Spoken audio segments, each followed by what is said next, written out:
जी नाज़रीन के अपडेट कंदा हलूं त मेहड़ में SUP पारां बिजली जी हथरादू लोड शेडिंग खिलाफ़ एहतजाजी मुज़ाहिरो कयो वियो आहे।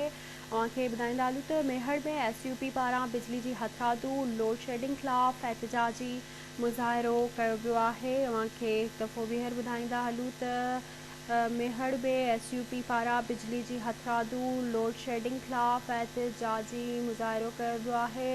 अवांखे अपडेट कंदा हलूं मेहड़ में SUP पारां बिजली जी हथरादू लोड शेडिंग खिलाफ़ एहतजाजी मुज़ाहिरो कयो वियो आहे। तफ़सील मालूम कंदासीं मंज़ूर मए खां।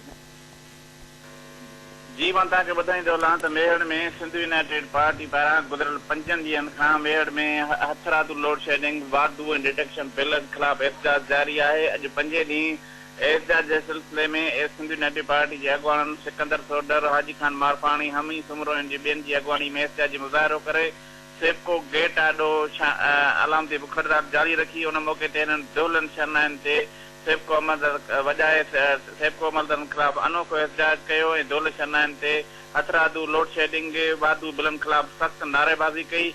हिननि जो चवणु आहे त सेपको अमलदार ऐं हुकमरान गूंगा बोड़ा थी चुका आहिनि। असीं जेका दोलनि शरनाइनि ते एहतजाज करण खे ॿुधाइण था चाहियूं त मेहड़ में अरिड़हं कलाकनि खां वधीक लोड शेडिंग आहे, जंहिंखे रोकियो वञे जॾहिं त वाधू ऐं डिटेक्शन बिलनि जो मसइलो हल कया वञनि ऐं एहतजाज हिननि जारी रखण जो ऐलान कयो आहे। जी मंज़ूर, वॾी महिरबानी अवां जी आगाह करण लाइ।